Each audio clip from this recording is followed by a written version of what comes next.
Dari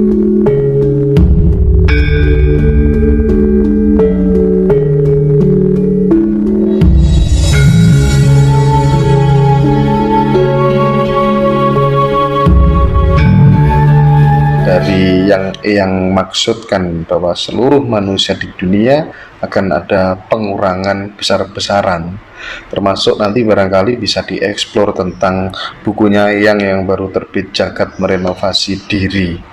Nah itu monggo yang silakan. Jagat Merenovasi Diri, buku itu saya terbitkan tahun 2008 ya. Bahwa dunia itu nanti penduduknya akan disisakan 28,3%. Nah, dimulai dari tanggal 12 bulan 12.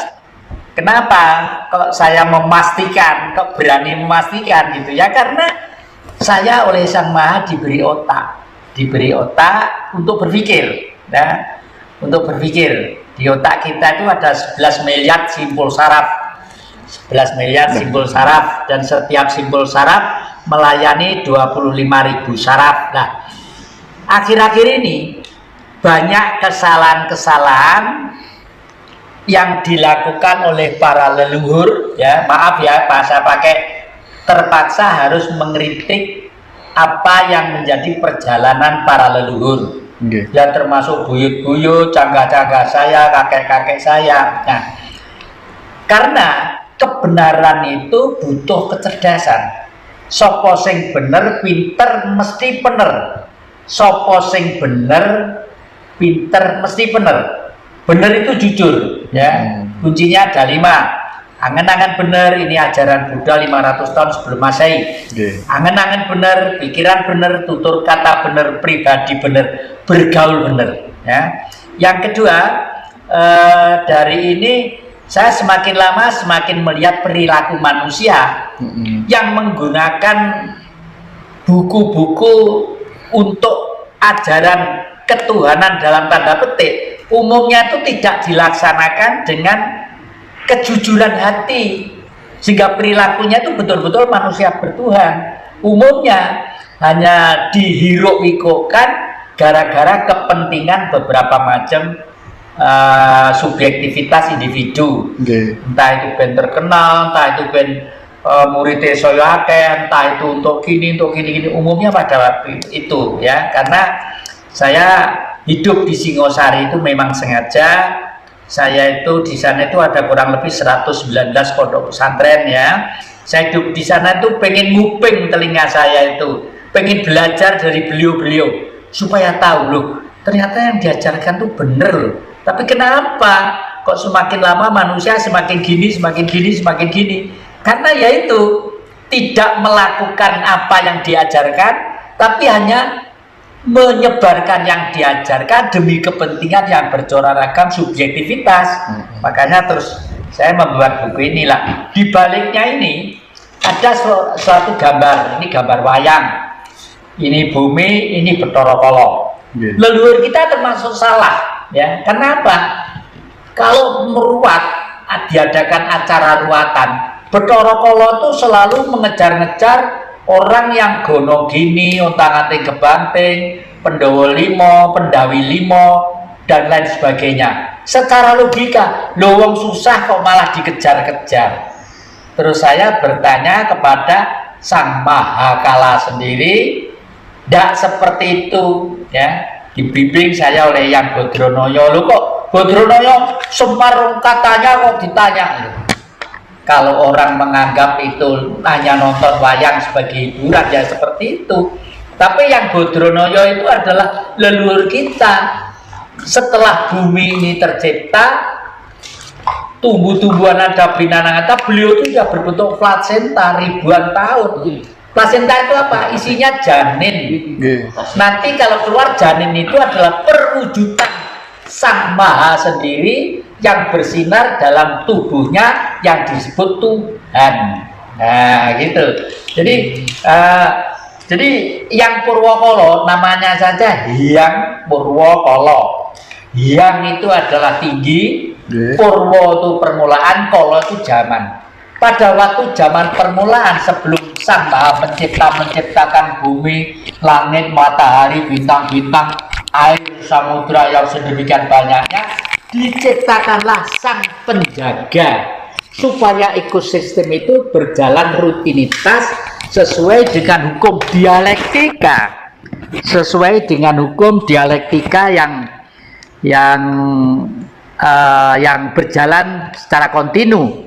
Lah makanya disebut Purwakala. Lah sekarang saya mengadakan budaya ruatan kepada siapa saja yang mau, ya, yang tidak mau tidak masalah, nggak gelem delok juga masalah, tapi saya harus mengutarakan ini supaya dengan visualisasi kira-kira pertunjukan sekitar 2 jam ini nanti dengan sedikit peralatan yang minim, nanti itu kembali lagi sang gaib termasuk danyang-danyang itu paham dan ngerti kalau manusia itu punya sopan santun dan rasa hormat, ya. Karena sebelum dilahirkan manusia, danyang-danyang itu sudah ada lebih dulu, ya.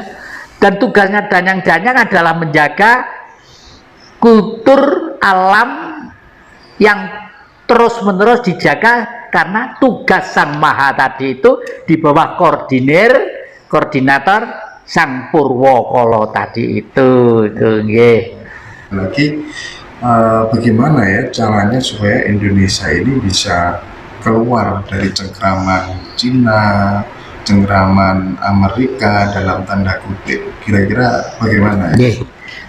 Termasuk di dalam buku ini itu sudah saya jelaskan bahwa salah satu alternatif, ya, alternatif untuk bertahan minimal satu, kita harus sadar bahwa kita hidup dalam suatu wilayah yang semua serba ada, ya, baik soal kepentingan makanan, soal kepentingan berbusana, ya, banyak kapuk kapasnya dan sebagainya, masalah tambang-tambang alam, masalah energi di hutan-hutan, di gunung-gunung, dan semua ada yang di negara lain tidak ada. Kalau negara lain yang miskin dan minim bisa hidup bermewah-mewah seperti itu, lah kita kok tidak? Ya karena cara berpikir kita. Oleh karena itu, sekali lagi saya ulangi, teori Bung Karno tentang Trisakti masih sangat relevan. Bebas aktif dalam politik, berdikari dalam ekonomi, dan berkepribadian dalam kebudayaan. Bebas aktif dari segi politik. Hei Amerika, kamu jangan sombong. Kamu bisa membuat rudal, kamu bisa membuat nuklir, segala macam. Hei Cina, kamu bisa menguasai wilayah-wilayah lain karena memang kamu adalah etnis yang rajin dan gemar untuk menyebarkan pengaruh lewat budaya dan selalu dengan sistem yang sangat sistematis. Di dalam suatu kota, kalau kelenteng itu mesti cedek dengan pecinan, mesti cedek dengan pasar-pasar, dengan toko-toko. Karena sampai kapanpun manusia itu tidak bisa lepas dari pasar, toko, dan kebutuhan-kebutuhan. Tapi kelebihan Cina apa?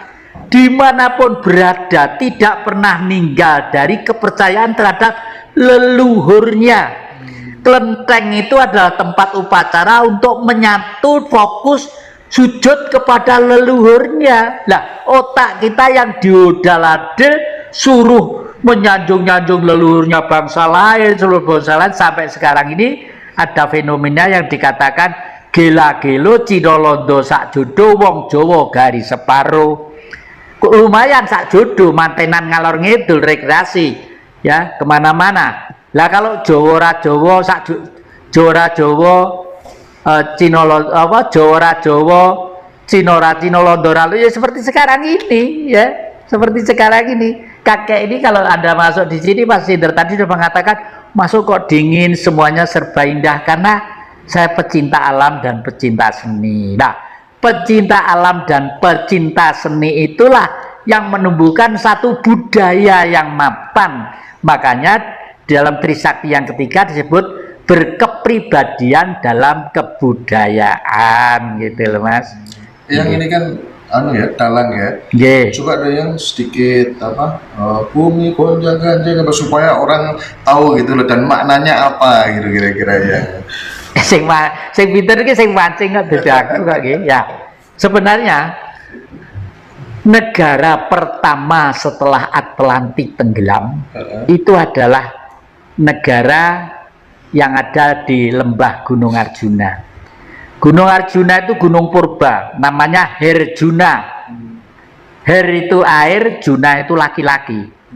Orang yang lahir di lembah Gunung Arjuna ribuan tahun, ratusan atau puluhan tahun atau sekarang, pasti kalau dia tekun belajar tentang nasionalisme dan leluhur, pasti menjadi orang istimewa. Meskipun dia sudah ada di luar negeri, dimanapun, dan dimanapun.